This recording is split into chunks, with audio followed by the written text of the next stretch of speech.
Salut tout le monde, aujourd'hui on est parti pour le 1117e épisode de l'After Zap Image. Avant de débuter, n'hésitez pas à me laisser des questions pour la prochaine FAQ qui sera publiée en milieu de semaine. Vous connaissez évidemment le procédé, tout se passe dans la barre des commentaires. Nous on va débuter avec le programme de cette journée de dimanche en Ligue 1. À 13h, Montpellier reçoit Saint-Etienne, à 15h le multiplex avec Bordeaux-Lens, Brest-Angers, Metz 3, Rennes, Reims, 17h, déplacement de l'OGC Nice du côté de Nantes et on termine à 21h avec la réception de Strasbourg pour l'Olympique lyonnais. On poursuit avec les résultats de la veille.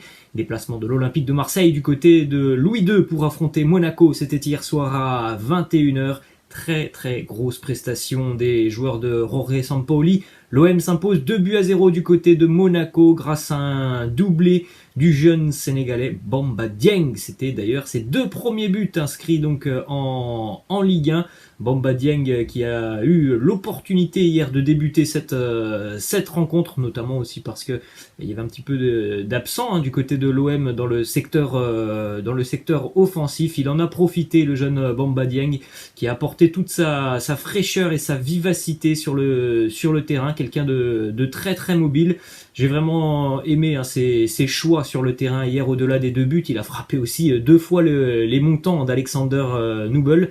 Quelqu'un qui est très vif, qui ne se pose pas beaucoup de questions. C'est très spontané ce que nous fait le jeune Bamba Dieng. Une victoire complètement logique pour l'OM hier, qui a dominé de la première à la 90e cette rencontre face à des Monégasques. Encore une fois, très palichon. L'Olympique de Marseille a certainement trouvé l'une de ses nouvelles coqueluches. Le jeune Bamba Dieng, on en avait déjà vu des prémices la saison passée. Bon, il y avait que très peu joué la saison passée, mais on l'avait vu rentrer parfois en cours de jeu et apporter toute sa fraîcheur.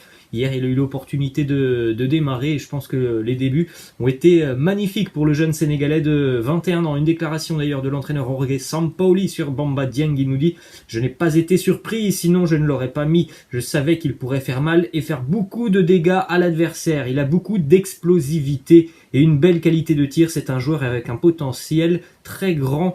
Nous avons beaucoup de chance de l'avoir. » Quelqu'un, on l'a dit, très frais, très spontané dans ses gestes. Ensuite, on a une déclaration de Jorge Sampaoli sur l'effectif marseillais. Il nous dit « On sait qu'on a un effectif un petit peu réduit. Il y a un match de Ligue Europa qui arrive vite jeudi prochain. Avant un match contre le Stade Rennais dimanche, on va devoir doser le temps de jeu de certains joueurs. L'Olympique de Marseille a un effectif de qualité, mais comme le dit Jorge Sampaoli, ce n'est pas un effectif suffisant pour pouvoir jouer sur tous les tableaux. Donc on peut s'attendre jeudi pour le match d'Europa League à avoir un certain turnover du côté de l'OM. Ensuite, une petite statistique sur Valentin Rongier qui fait un très bon début de saison. Valentin Rongier hier face à l'AS Monaco, il a récupéré la bagatelle de 13 ballons, c'est le record du match. 5 tacles, c'est aussi le record du match. 15 duels disputés sur cette rencontre. C'est aussi le deuxième meilleur total de cette rencontre. Énorme prestation du 11 phocéen hier.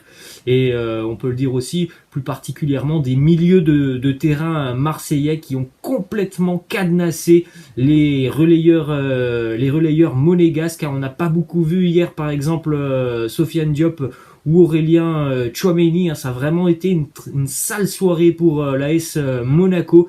Petite stat pour l'Olympique de Marseille, c'est le premier clean sheet de la saison. On vante souvent les louanges du jeu offensif de Jorge Sampaoli. Eh bien, il faut bien avouer que hier, l'OM n'a laissé que très peu de situations favorables à l'AS Monaco, qui en plus de ça a été d'une inefficacité assez chronique depuis le début de saison. L'ASM hier n'a pas cadré le moindre tir face à l'Olympique de Marseille. C'est seulement la deuxième fois pour Monaco que aucun tir n'est cadré depuis 2013-2014, l'année de la remontée de Monaco en Ligue 1. Seulement 2 fois en 7 ans, eh bien, c'est arrivé aussi hier. Une efficacité pour Kevin Volland et Wissam Ben Yedder. Déclaration de Niko Kovac qui nous dit « Marseille est structuré, organisé, très agressif, c'est une très bonne équipe. On a vu que Marseille, sur ce match, ils ont mieux joué que nous et ont mérité leur victoire. Ils auraient pu en mettre 3 ou 4. Félicitations à eux. Aujourd'hui, c'était un match parfait de l'Olympique de Marseille. Voilà le résumé de cette soirée. Encore une fois, l'OM dans la lignée du début de saison. Ça a été certainement d'ailleurs le meilleur match de l'OM hier face à Monaco. Et on rappelle par exemple qu'il n'y avait pas de Dimitri Payet hier pour les Phocéens. Et en ce qui concerne l'AS Monaco, c'est certainement l'un des plus mauvais matchs des Monégasques depuis le début de saison, avec toujours les mêmes problèmes récurrents côté monégasque. On fait un petit point d'ailleurs sur le début de saison des Phocéens. Marseille compte 10 points après 4 matchs de Ligue 1. C'est une première pour le club à ce stade de la compétition depuis 2012-2013. À l'époque, l'OM avait terminé en deuxième position du classement. C'est tout ce que l'on souhaite aux Phocéens. Que ce beau début de saison se poursuive sur l'ensemble de cette saison. On enchaîne avec le résultat du Paris Saint-Germain. 5/5 pour le PSG. Le début de saison parfait des Parisiens en Ligue 1 continue. Paris s'impose 4-0 hier face au Clermont Foot. Un doublé pour Ander Herrera, un but pour Kylian Mbappé et un but aussi pour Idrissa Gueye. On a pu voir hier le premier match de Gigio Donnarumma, petite déclat du portier italien après la rencontre. Il nous dit le premier match est toujours particulier, surtout avec le résultat d'aujourd'hui. Je remercie les supporters pour l'affection qu'ils m'ont apportée. Je suis très touché. Milan, c'est du passé. Aujourd'hui, je suis à Paris, je suis bien et content. J'ai été très bien accueilli. J'espère y gagner beaucoup de titres et de matchs. On a une déclaration aussi de Thierry Henry qui travaille du côté de Amazon et qui s'exprime donc sur les choix de Pochettino au niveau des gardiens de but. Il nous dit le coach va commencer à transpirer car il y aura des décisions à prendre à un moment donné. Vu son âge, je pense que Donnarumma va s'imposer, même si Navas s'est très bien débrouillé, mais qui va jouer dans quelle compétition, je ne sais pas. Ensuite, petite statistique sur Kylian Mbappé, de nouveau buteur hier. Kylian Mbappé est impliqué sur au moins un but lors de chacun de ses 10 derniers matchs de Ligue 1, 11 buts, 3 passes décisives. Il égale d'ailleurs la meilleure série qu'il a déjà connue dans sa carrière. C'était il y a un petit peu plus d'un an maintenant, février à novembre 2020, un petit peu moins d'un an, pardon, février à novembre 2020. Ensuite, une petite déclaration de Mauricio Pochettino qui prend la défense de Kylian Mbappé, qui a de nouveau été sifflé avant la rencontre face à Clermont. Alors, il a été sifflé, mais lorsqu'il est sorti en seconde mi-temps, il a par contre été ovationné par le public du Parc des Princes. Mauricio Pochettino qui nous dit c'est un grand professionnel, un très grand joueur et un bon gars. Il a beaucoup d'amour pour le club, il l'a déjà démontré depuis qu'il est ici. Ensuite, on a une déclat de Pochettino sur le match face au Clermontois. Il nous dit je pense que c'était une très bonne performance, c'était très professionnel. Je suis vraiment content. La préparation du Paris Saint-Germain à l'aube de démarrer la campagne de Champions League dans quelques jours est plutôt très très bonne. Quelques statistiques quand même sur cette rencontre parce que malgré tout, Clermont a fait son match hier. Après, voilà, le talent, bon, on va pas se mentir, le talent il est côté parisien. L'efficacité devant le but, l'adresse elle est parisienne. Mais regardez les statistiques de cette rencontre: 14 tirs à 13 pour les Clermontois. 25 ballons touchés dans la surface pour les Clermontois, 24 pour le Paris Saint-Germain, 18 centres du côté clermontois, 6 pour le Paris Saint-Germain. L'efficacité a été côté parisienne puisque quasiment un tir sur deux des Parisiens hier étaient des tirs cadrés. Mais encore une fois, dans le jeu, Clermont est venu pour jouer hier et ça c'est très très agréable. Il y a des équipes qui viennent au Parc des Princes et qui vont poser le bus. Ça n'a pas été le cas des Clermontois qui vont tenter de se maintenir cette saison en jouant, et ça évidemment c'est tout à l'honneur du groupe de Pascal Gastien. Petite image de Lionel Messi qui était hier évidemment dans les tribunes du Parc des Princes. Petit maté pour Léo Messi et puis petit sourire aussi après un but du PSG. Ensuite on a une déclaration de Rudy Garcia qui nous dit je suis devenu très exigeant, j'ai eu beaucoup de propositions cet été, mais moi je veux une équipe qui joue la Ligue des Champions ou qui a pour aspiration de s'y qualifier. Je vise la Liga et la Première Ligue en priorité. Ensuite, du côté de l'Olympique Lyonnais, déclaration d'Oussem Aouar qui nous dit l'objectif c'est de retrouver la Champions League avec l'Olympique Lyonnais. J'aimerais bien disputer de nouveau cette compétition avec le club de mon cœur et de ma ville. Tout ça passe par la qualification cette saison. Ensuite, je voudrais bien aussi gagner un trophée avec cette équipe. Ensuite, on enchaîne les amis du côté de l'Angleterre avec donc le grand retour de Cristiano Ronaldo hier après-midi du côté d'Old Trafford. 12 ans après avoir quitté les Red Devils, CR7 a inscrit un doublé pour son grand retour du côté de Manchester United. On a donc eu droit évidemment à la fameuse célébration Sioux de Cristiano Ronaldo devant un stade d'Old Trafford complètement déchaîné hier. Il y a eu énormément de scènes de joie et d'émotion hier du côté d'Old Trafford. Évidemment l'émotion pour Cristiano Ronaldo, la maman de Cristiano Ronaldo qui était aussi présente en tribune, et puis l'immense sourire de la légende Sir Alex Ferguson qui était évidemment aussi présent dans les travées d'Old Trafford. Manchester s'impose au final 4-1 face à Newcastle, doublé pour Cristiano, un bijou pour Bruno Fernandes et puis aussi un très joli but de Jesse Lingard dans la construction. Ce but il a été aussi magnifique, c'est Manquillo qui avait marqué du côté de Newcastle, match complètement dominé par les Red Devils qui font un très très bon début de saison. Plusieurs déclarations de Cristiano Ronaldo. Déjà premièrement, il nous dit: mon retour à Old Trafford n'a été qu'un bref rappel de la raison pour laquelle ce stade est connu comme le théâtre des rêves. Pour moi, il a toujours été un lieu magique où l'on peut réaliser tout ce que l'on veut. Autre déclaration de Cristiano, il nous dit: les fans, c'était incroyable, j'étais tellement nerveux en commençant ce match, c'était normal, cela ne s'est peut-être pas vu, je ne m'attendais pas à ce qu'ils chantent mon nom durant tout le match.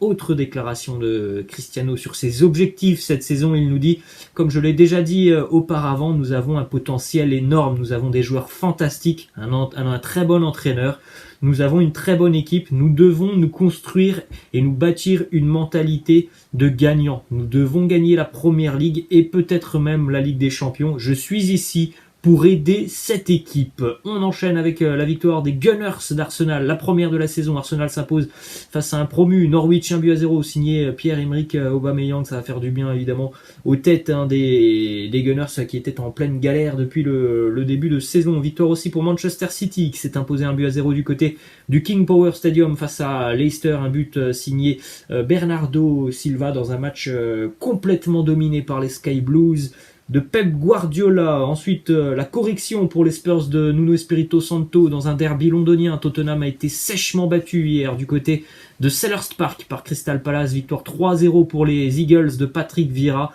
Un but pour Wilfried Zaha sur penalty. Et puis en toute fin de match, Hudson-Odoi, le Français qui inscrit un doublé, une grosse prestation pour Crystal Palace et on peut le dire, un non-match complet de Tottenham qui a complètement coulé hier et qui a subi tout le long de la rencontre. Les Spurs, ils ont été vraiment en difficulté tout le long de la rencontre. Petite stat sur Hudson-Odoi, regardez quand même, des débuts plus que réussis pour Hudson-Odoi. Il entre à la 84e minute de jeu, même pas une minute plus tard, Hudson-Odoi qui marque.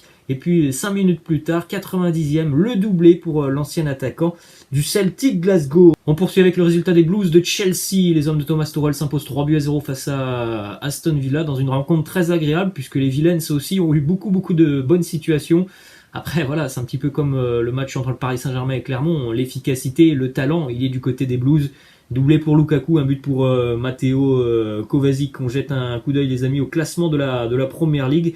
Liverpool n'a pas encore joué. Liverpool pourrait revenir aussi en tête de ce classement. On a donc Manchester United 10 points, Chelsea 10 points, Manchester City 9 points. Bon début de saison aussi pour Brighton avec 9 points. Tottenham aussi est à 9 points. Ça nous promet vraiment une très très belle saison cette année en Première Ligue parce que là on a l'impression quand même d'avoir des équipes qui sont pour le moment de force à peu près équivalentes. On voit un très bon Manchester United, on voit un Chelsea dans la lignée de ce qu'ils nous ont fait la saison passée, et puis une équipe de City qui est aussi dans la lignée de ce qu'elle a fait la saison passée. On ne voit pas vraiment une équipe se détacher comme sur les saisons passées où parfois City ou Liverpool prenaient très rapidement le large, ne serait-ce que dans le jeu. Là, cette saison, on voit quand même que ce sont un petit peu des forces équivalentes pour le moment. Après, évidemment, on n'est qu'à 4 journées de championnat. Direction l'Italie maintenant, la nouvelle défaite de la Juventus, début de saison cauchemardesque pour les Turinois battus hier du côté de Naples sur le score de 2-1. Ouverture du score signale Alvaro Morata.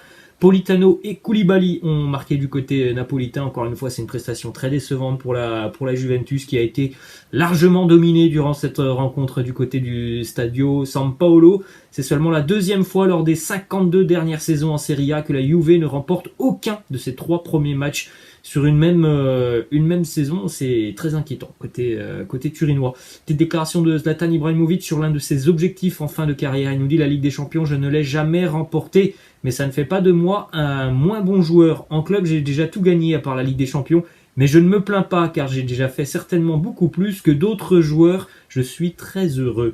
Direction l'Espagne, petite information qui concerne le Real Madrid avant le retour des merengues ce soir du côté du Bernabéu pour affronter le Celta Vigo. Très mauvaise nouvelle, Gareth Bale s'est blessé hier lors de l'entraînement. Il souffre d'une gêne et d'une douleur au niveau des ischio-jambiers. Il ne jouera pas, évidemment, ce soir face au Celta Vigo. Des examens médicaux sont prévus pour demain. C'est jamais une très bonne nouvelle, une blessure au niveau des ischio-jambiers.